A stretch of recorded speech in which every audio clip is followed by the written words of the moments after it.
لاہور دنیا کے چند ایسے شہروں میں شامل ہے جو صدیوں کی تاریخ اپنے اندر سموئے ہوئے ہیں۔ اندرون لاہور کی بعض گلیاں اتنی تنگ ہیں کہ اگر ایک طرف سے مرد اور دوسری طرف سے عورت آ رہی ہو تو درمیان میں صرف نکاح کی گنجائش باقی رہ جاتی ہے۔ یہ جملہ معروف مزاح نگار مشتاق احمد یوسفی کا ہے، اور جب بھی اندرون لاہور کی گلیوں کا ذکر ہوتا ہے تو سب سے پہلے یہی فکرہ ذہن میں آتا ہے۔ لیکن دلچسپ بات یہ ہے کہ یہ محض ایک مزاحیہ جملہ نہیں، اس کے پیچھے ایک پوری تاریخ، تہذیب اور شہر کی شناخت چھپی ہوئی ہے۔ لاہور کے دل میں بسے اندرون شہر کی پیچیدہ، تنگ، خامدار اور ایک دوسرے میں گم ہوتی گلیاں صدیوں سے آنے والوں کو حیران کرتی رہی ہیں۔ انہی گلیوں میں ایک گلی ایسی بھی ہے جسے لوگ آج نکاح والی گلی کے نام سے جانتے ہیں، حالانکہ اس کا اصل نام گلی سرجن سنگھ یا مقامی زبان میں سوجندی گلی ہے۔ یہ سب کچھ جس عظیم شہر میں موجود ہے وہ ہے لاہور، جو صدیوں سے تہذیب، سیاست، فن اور تجارت کا مرکز رہا ہے۔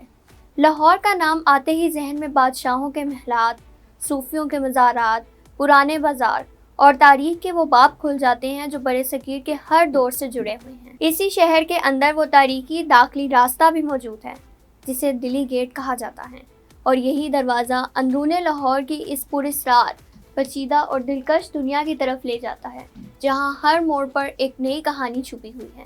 اندرون لاہور کی بنیاد صرف رہائش کے لیے نہیں، ایک مکمل شہری دفاعی نظام کے طور پر رکھی گئی تھی۔ پرانے زمانے میں جب حملے عام تھے تو شہر کو اس انداز میں بنایا جاتا تھا کہ دشمن اندر داخل ہو کر راستہ کھو بیٹھے۔ اسی لیے یہاں کی گلیاں سیدھی نہیں، ٹیڑھی، گھومتی ہوئی اور ایک دوسرے میں الجھی ہوئی ہیں۔ یہ ڈیزائن دشمن کے لیے الجھن پیدا کرنے کے ساتھ ساتھ شہریوں کو سایہ، ہوا اور قربت بھی فراہم کرتا تھا۔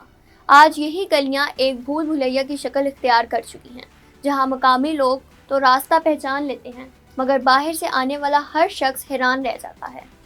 مورخین کے مطابق اندرون لاہور کا موجودہ ڈھانچہ مغل دور، سکھ دور اور برطانوی عہد کی مختلف تہذیبی پرتوں کا مجموعہ ہے۔ یہی وجہ ہے کہ ایک ہی گلی میں کہیں مغل طرز کے جھروکے نظر آتے ہیں، کہیں سکھ دور کی تعمیرات دکھائی دیتی ہیں اور کہیں برطانوی دور کے اثرات نمایاں ہوتے ہیں۔ یوں محسوس ہوتا ہے جیسے تاریخ کے مختلف ادوار ایک دوسرے کے ساتھ کھڑے ہوں اور آنے والوں کو اپنے اپنے دور کی کہانی سنا رہے ہوں۔ اسی بھول بھلیاں کے اندر وہ مشہور گلی موجود ہے جسے آج نکاح والی گلی کہا جاتا ہے۔ اس گلی کی اصل شناخت تاریخی طور پر گلی سرجن سنگھ یا سوجندی گلی کے نام سے جڑی ہوئی ہے۔ بعض روایات کے مطابق سرجن سنگھ ایک معزز، تعلیم یافتہ اور حکمت سے تعلق رکھنے والی شخصیت تھے جو اس علاقے میں رہتے تھے اور اپنے علم اور اخلاق کی وجہ سے جانے جاتے تھے۔ ان کے نام پر اس گلی کو شناخت ملی، لیکن وقت کے ساتھ ساتھ جب زبان عام بول چال میں بدلی تو اصل نام دھندلا ہو گیا اور لوگوں نے اسے اپنی روزمرہ کی زبان میں مختلف انداز سے یاد رکھنا شروع کر دیا۔ مقامی بزرگوں کے مطابق سوجندی گلی کی لمبائی تقریباً چند سو فٹ پر مشتمل ہے، جبکہ بعض مقامات پر اس کی چوڑائی اتنی کم ہو جاتی ہے کہ دو افراد کو بیک وقت گزرنے کے لیے ایک دوسرے کو راستہ دینا پڑتا ہے۔ اسی غیر معمولی ساکھ نے اسے پورے لاہور کی منفرد ترین گلیوں میں شامل کر دیا ہے۔ بہت سے سیاح جب پہلی مرتبہ یہاں آتے ہیں تو حیران رہ جاتے ہیں کہ صدیوں پہلے اتنی تنگ گلی میں اتنی بڑی آبادی کس طرح گزرتی رہی ہوگی۔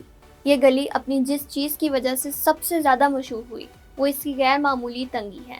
بعض مقامات پر یہ گلی اتنی کم چوڑائی رکھتی ہے کہ دو افراد ایک ساتھ آرام سے گزر نہیں سکتے۔ اگر دو لوگ آمنے سامنے آ جائیں تو ایک کو دیوار کے ساتھ لگ کر گزرنا پڑتا ہے۔ بعض جگہوں پر تو اوپر کی بالکنیاں اتنی قریب ہیں کہ ہاتھ بڑھایا جائے تو دوسری طرف چھو لیا جائے۔